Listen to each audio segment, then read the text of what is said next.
आज के वीडियो में बात करेंगे एक एग्जाम के बारे में, दैट इज एमबीए सीईटी। तो जितने भी बच्चे कैट के लिए प्रिपरेशन करते हैं या फिर कोई भी एमबीए एंट्रेंस एग्जाम के लिए प्रिपरेशन करते हैं, you all know that MBA CET is also a very good exam. और इसके थ्रू अगर सीईटी के थ्रू आप देखोगे तो कुछ अच्छे कॉलेजेस है, दैट इज जैसे one of the most important colleges JBIMS, SP Jain, पुम्बा। तो ऐसे काफ़ी सारे कॉलेजेस इसके अंडर कवर होते हैं।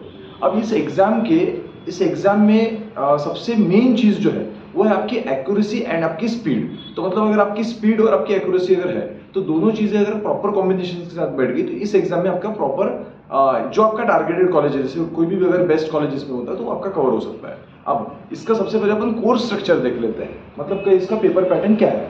एक्चुअली इसका जो पेपर पैटर्न है वो है क्वेश्चन और मार्क्स। मतलब फॉर एग्जांपल आप देखोगे तो ये 4 सेक्शन में डिवाइड हो जाएगा। जैसे क्वांटिटेटिव एप्टीट्यूड मतलब आपका मैथमेटिक्स, वीआरसी मतलब आपका इंग्लिश, लॉजिकल रीजनिंग या एब्स्ट्रैक्ट रीजनिंग। तो क्वांट के क्वेश्चन आते हैं आपको 50 एंड फॉर 50 मार्क्स। उसके बाद में इंग्लिश के आते हैं 50 for 50 marks, 75 marks and 25 marks.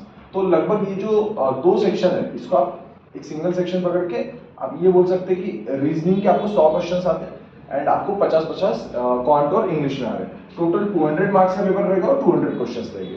अब इस पेपर में मतलब इस पेपर का अगर आपको जो आपका एक बेस्ट कॉलेजेस अगर आप बोल सकते हैं, तो अगर हमको बेस्ट कॉलेज अगर अचीव करने हैं तो उसके लिए बेसिकली जो क्वेश्चंस है मतलब नंबर ऑफ क्वेश्चन आपके करेक्ट आने चाहिए। वो अगर आपके इन एन एवरेज 140 क्वेश्चन भी अगर आपके करेक्ट आ रहे हैं, 140 टू 145, ये थोड़ा सा वैरी भी हो सकता है, तो 140 तक भी अगर आपके करेक्ट क्वेश्चन आते हैं तो भी आपको आपका टारगेटेड कॉलेज मिलने में ज्यादा दिक्कत नहीं जाएगी। तो अब फॉर एग्जांपल अगर आप देखोगे तो ये पूरी की पूरी सिलेबस में कुछ कुछ मतलब आप बोल सकते हैं कि जो वेटेज वाले टॉपिक है आपने अगर उतने भी प्रॉपर कर लिए तो भी आपको आपका टारगेटेड कॉलेज मिल जाएगा। तो सीईटी की एग्जाम को बेस्ट तरीके से अगर आपको अप्रोच करना है तो आपको पूरा का पूरा 200 क्वेश्चन को अप्रोच करने की जरूरत नहीं, मतलब पूरे के पूरे अटेम्प्ट करने की जरूरत नहीं है। बट आप अगर मान के चलो प्रॉपर अगर आप 140 क्वेश्चंस करेक्ट आपको सॉल्व करने हैं, मतलब आपको सिर्फ और सिर्फ 140 टू 150 भी अगर आप ले लीजिए तो भी आप बोल सकते हैं कि लगभग 75% ही पेपर आपको प्रॉपर सॉल्व करना है और पूरे शिद्दत से सॉल्व करना है, मतलब आपकी एक्यूरेसी 100% होनी चाहिए। तो अगर फॉर एग्जांपल आप उस क्वेश्चन के हिसाब से बात करें तो आपने अगर क्वांट में, वीआरसी में और एलआर में इसमें आप देखोगे तो सबसे ज्यादा जो वेटेज है वो आपका लॉजिकल रीजनिंग का है। अब आप लोग अगर सोचो कि आपको वीआरसी की या फिर अगर लॉजिकल रीजनिंग के सारे क्वेश्चंस अटेम्प्ट करने की जरूरत है, तो ऐसी जरूरत नहीं है। तो अगर फॉर एग्जांपल जितने भी आपके वेटेज वाले टॉपिक है, मतलब एलआर में, लॉजिकल रीजनिंग में जितने भी इंपॉर्टेंट टॉपिक होंगे या फिर आप बोल सकते हो कि जितने मोस्ट वेटेज टॉपिक है उतने भी अगर आपने कर लिए तो भी बात बन जाएंगी। तो सबसे पहले हम देखते हैं कि लॉजिकल रीजनिंग के कौन से टॉपिक्स में इंपॉर्टेंट होते हैं। तो फॉर एग्जांपल लॉजिकल रीजनिंग का मतलब प्रीवियस ईयर जितने भी क्वेश्चन पेपर आए हैं उन सब क्वेश्चन पेपर में अगर बात करें तो जितने भी इंपॉर्टेंट टॉपिक थे उसकी बात करें। और दूसरा एक मतलब आज से 2-3 साल पहले क्या होता था कि ये जो सेक्शन थे ये अलग अलग डिवाइड होते थे, मतलब आपका क्वांट, रीजनिंग और वीआरसी ये सारे अलग अलग, मतलब ये सबका एक अलग अलग सेक्शन था। बट पिछले 2 साल से उन्होंने क्या किया कि 200 क्वेश्चन मिक्स कर दिए, तो सारे 200 क्वेश्चन मिक्स आएंगे, मतलब आपका सेक्शन सेपरेट नहीं होता। लेकिन उसके बावजूद भी हम इतने टॉपिक पे अगर फोकस कर लिए तो भी आपका सिलेबस प्रॉपर कवर हो जाएगा। So first of all logical reasoning की अगर बात करें so distance and direction, after that blood relation, coding and decoding, उसके बाद में सिलोजिज्म। पिछले साल की जो थर्ड स्लॉट जो था वो थर्ड स्लॉट में इसमें बहुत सारे क्वेश्चन आए थे इस टॉपिक के, syllogism. After that inequality, puzzles, इसमें भी फिर अलग अलग टाइप आ जाएंगे आपके, box puzzle, floor based puzzle, matrix puzzle, सारे टाइप आपको कवर करना है। After that arrangements, circular, linear arrangement, उसके बाद में clocks and calendars. So after that alpha numeric series. तो अगर आप प्रीवियस ईयर क्वेश्चन पेपर अगर आप देखो या फिर आप वेटेज के हिसाब से बात करूं मैं, तो इस पे लगभग 5 मार्क्स के आपके सवाल आ सकते हैं, इस पे 5 मार्क्स के आ सकता है, इस पे 5 मार्क्स, इस पे अप्रोक्सीमेट 5 मार्क्स। पिछले साल एक स्लॉट में इसका लगभग 5 से ज्यादा भी वेटेज हो गया था, इसका भी 5 मार्क्स का वेटेज है। इन दोनों का मिला के सबसे ज्यादा वेटेज होता है, इन दोनों का मिला के आप बोल सकते हैं लगभग 30 मार्क्स का वेटेज भी आप कवर कर सकते हो। एग्जामिनर के ऊपर डिपेंड करेगा ये।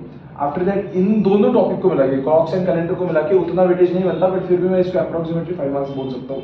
और अदर देन दैट एएमएस पे भी जब भी पूछता है वो, जब भी एएमएस के अगर क्वेश्चन पूछेगा तो 5 मार्क्स का वेटेज उसमें रहता है। तो अगर आप देखो प्रॉपरली, अगर देखो तो इतने टॉपिक भी अगर आपने कवर कर लिए, अब आप देखोगे ना तो ये 30 मार्क्स, उसके बाद में यहाँ पे अगर आप एडिशन करो इन सब की तो 35 30, मतलब क्या कि इनके सबके एडिशन जो आ रही है वो लगभग 25 10 35 एंड 30, मतलब 65 मार्क्स की इन सबकी एडिशन हो रही है। बट आपको पता है कि आपका जो सेक्शन है एलआर का सेक्शन 75 मार्क्स का होता है, तो बचे 10 मार्क्स जो रहते हैं वो 10 मार्क्स होते हैं आपके वर्बल रीजनिंग के ऊपर, जिसको आप क्रिटिकल रीजनिंग भी बोलते हो। फिर उसमें cause and effect, statement assumption, statement conclusion, ये सारे टॉपिक इसमें आते हैं। अब अगर मान के चलो उसमें से उसने एग्जामिनर इसमें से कोई एक टॉपिक अगर कम कर दिया, या फिर जैसे पजल्स के अगर किसी एक सेट को कम कर दिया तो फिर इधर वेटेज बढ़ा देगा, या फिर मान के चलो अगर कोडिंग डिकोडिंग उसने नहीं दिया तो ये 10 मार्क्स की 15 मार्क्स हो जाएगा। तो ये वैरी करता है। तो ये सब मिला के फाइनली आपका 75 मार्क्स का आपका कंप्लीट वेटेज बन जाता है, ठीक है। बट अगर आपने इतने भी टॉपिक प्रॉपर कर लिए तो एलआर के सेक्शन में जितने आपको टॉपिक्स आपको दिख रहे हैं अभी बोर्ड पे, उतने भी अगर आपने कर लिए तो एलआर का सेक्शन आपका प्रॉपरली कवर्ड हो जाएगा। आफ्टर दैट अगर मैं बात करूं एब्स्ट्रैक्ट रीजनिंग का, तो एब्स्ट्रैक्ट रीजनिंग तो बेटा 25 मार्क्स का है। तो 25 मार्क्स में से भी अगर ये तो ऐसा है कि इसमें कोई स्पेसिफिक टॉपिक तो है नहीं, वही है अपने मतलब इमेजेस में आपको water image, mirror image, after that जैसे एक ट्रायंगल दिया होगा, इसमें कितने ट्रायंगल है काउंट करो, तो इस तरह के क्वेश्चंस आपको बनते हैं। इसी एक आपको सीरीज दी रहेगी इमेजेस की, तो आपको आइडेंटिफाई करना होगा कि नेक्स्ट कौन सी सीरीज आएगी। तो इसमें कोई प्रॉपर नहीं ये ऐसा सीक्वेंस नहीं होता क्वेश्चन का जैसे आप इसमें बता सकते हैं कि ये टॉपिक है। तो एब्स्ट्रैक्ट रीजनिंग में वैसा तो कुछ होता नहीं है, बट फिर भी आप लोग एब्स्ट्रैक्ट रीजनिंग में भी एक अच्छा स्कोर कर सकते हो, क्योंकि ये भी कोई ऐसा बड़ा टफ सब्जेक्ट नहीं है, या फिर आप बोल सकते हैं कि ज्यादा कोई ऐसा हार्ड पोर्शन नहीं है।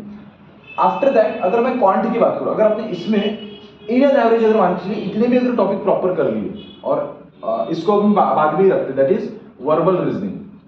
वर्बल रीजनिंग को हमने अगर साइड में भी रख दिए, इतने टॉपिक्स में से अगर आपने प्रॉपरली अगर देखो और देखोगे तो 65 मार्क्स का टोटल वेटेज हो रहा है, बट 65 मार्क्स अगर नहीं भी हुआ आपके कवर, इसमें अगर आपने इन एन एवरेज 60 मार्क्स भी अगर कवर कर लिए, 60 मार्क्स, तो भी आपको बचे हुए और 60 मार्क्स इधर से, और ये 25 में से अगर आपने यहाँ पे अगर मान के चलिए 20 मार्क्स अगर ले लिए, 25 में से 20 मार्क्स, तो मतलब 100 में से आपको बेटा टारगेट करना ही पड़ेगा, क्योंकि आपका फाइनल टारगेट कितना है 140 के प्लस में। तो अगर आपको इतना अगर मान के चलो इधर कवर करना है, तब जाके आपका ये जो दो सेक्शंस है इसका ऊपर का वेटेज आपका कम हो जाएगा।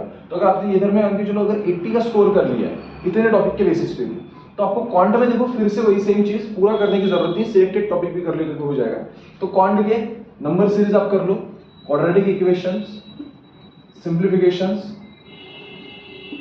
Approximation, after that data interpretation. अब क्या होता था 2-3 साल पहले डेटा इंटरप्रिटेशन पे वो हाफ पेपर सिर्फ डेटा इंटरप्रिटेशन का रखता था, लेकिन फिर भी अगर उसने अगर वैसा नहीं भी किया फिर भी आप कर सकते हो। मतलब क्या कि for example number series 5 marks के लिए है, उसके बाद में ये 5 मार्क्स का इन दोनों का मिला, या तो सिंप्लीफिकेशन या तो अप्रॉक्सीमेशन, दोनों में से कोई एक देगा, दैट इज 5 मार्क्स। और ये अगर आप देखो तो 15 मार्क्स का आपका यहीं पे कवर हो जाता है वेटेज। और ये 15 मार्क्स होने के बाद में डीआई के ऊपर अगर फॉर एग्जांपल आपने 15 मार्क्स इधर से स्कोर कर लिए, तो लगभग जितने भी डीआई वो आ रहे हैं वो सारे आपको कवर करने पड़ेंगे। मतलब आपको फिर अगर मान के चलो उसने 3 सेट भी अगर दे दिया, तो 3 सेट मतलब 15 मार्क्स, मतलब यहाँ पे टोटल अगर आप देखोगे तो 30 मार्क्स का पेपर आपका इधर ही कवर हो जाता है। अब आपके पास में टोटल पेपर तो आपका 50 मार्क्स का था, बट आपके सिर्फ 30 मार्क्स कवर हुए। इसका मतलब जो बचे 20 मार्क है वो आपका अरिथमेटिक के पोर्शन पे होगा, ठीक है। तो अरिथमेटिक मतलब आपकी वही प्रॉफिट एंड लॉस, उसके बाद में प्रॉफिट लॉस, आफ्टर दैट आपका नंबर सीरीज, एवरेजेस, ये जो टॉपिक रहेंगे ये सारे अरिथमेटिक केस में आपके कवर हो जाएंगे। तो जो बचा हुआ पोर्शन होगा वो सारा अरिथमेटिक का होगा। तो अगर फॉर एग्जांपल उसने किसी इन क्वेश्चन में अगर कोई एक क्वेश्चन उसने कम कर दिया, मतलब कोई एक सेट अगर कम कर दिया, तो फिर अरिथमेटिक इंक्रीज करेगा, या फिर अगर मान लो अरिथमेटिक को कम कर दिया तो इधर में फिर वो इंक्रीज कर देगा, ठीक है।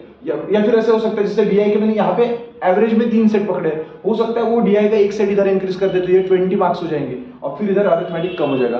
तो वो कुछ भी ऐसा बैलेंस कर सकता है। बेसिकली अगर आपने इतना पोर्शन भी प्रॉपर किया तो भी आपका 30 मार्क्स का लगभग आपका स्कोर हो जाएगा। तो आप लोग देख सकते हैं इधर 80 एंड 30, तो लगभग 110 मार्क्स का आपका यहाँ पे पोर्शन कवर हो रहा है। अब बचे हुए 30 मार्क्स जो है वो आपको यहाँ पे इंग्लिश वाले सेक्शन में कवर करने पड़ेंगे। तो अगर फॉर एग्जांपल 80 30 मतलब आपका 110 एंड 110 और प्लस 30 अगर आप कर दिए तो 150 का स्कोर है। तो इंग्लिश में अगर फॉर एग्जांपल आपका अगर इंग्लिश का सेक्शन अगर वीक है, और अगर मान के चलो आपको ऐसा लगता है कि इंग्लिश अपन प्रॉपरली नहीं कर पाएगी या वैसा कुछ होगा, तो बेटा यही जो जितने टॉपिक आपके हैं ये सारे टॉपिक क्वांट और रीजनिंग की आप परफेक्शन रखिए, उसमें अगर आपने एक्यूरेसी विद 100% और आपकी स्पीड अगर आपने प्रॉपरली की है तो आप लोग को फिर जो बर्डन आपका इंग्लिश के ऊपर आना चाहिए वो नहीं आएगा, या फिर आपको पूरा पेपर एक प्रॉपर वे में बैलेंस करना पड़ेगा। अगर आपने वो कर लिए तो फिर आपको ज्यादा दिक्कत नहीं जाएगी। और आप लोग देख सकते हैं कि सिर्फ 140 का स्कोर है, मतलब कोई बड़ा स्कोर नहीं है। इन एन एवरेज अगर देखोगे तो सिर्फ 75 मार्क्स है। और इसमें सबसे मेन बात यह है कि निगेटिव मार्किंग नहीं है, नो निगेटिव मार्किंग। और अगर निगेटिव मार्किंग नहीं है इसका मतलब क्या, इसमें थोड़ा बहुत आप बोल सकते हैं कि आपका लक का फैक्टर भी काम करेगा। जैसे मान के चलो आपने 120 एक्यूरेट सॉल्व किए और आपके दोस्त ने भी 120 एक्यूरेट सॉल्व किए, और बाद में आपने कुछ तुक्के मारे, उसने भी कुछ तुक्के मारे, उसके अगर 10 तुक्के सही लग गए और आपके अगर मान के चलो 10 तुक्के कम लग गए, तो उसके नसीब उसके साथ थे, तो इसकी वजह। तो इसमें थोड़ा बहुत नसीब का खेल रहता है। तो आप लोग अगर नसीब के ऊपर डिपेंड नहीं रहना चाहिए, तो सिर्फ अगर इतने प्रॉपरली अगर आपने टॉपिक भी कवर कर लिए तो भी आपकी बात बन जाएंगी। और आपको जो भी आपका ड्रीम कॉलेज होगा, जेबी मतलब JBIMS है या फिर जो भी आपका कॉलेज है, तो आपका CET के थ्रू आपको अचीव कर सकते हो। ठीक है, चलिए बेटा, thank you very much. This is all from my side.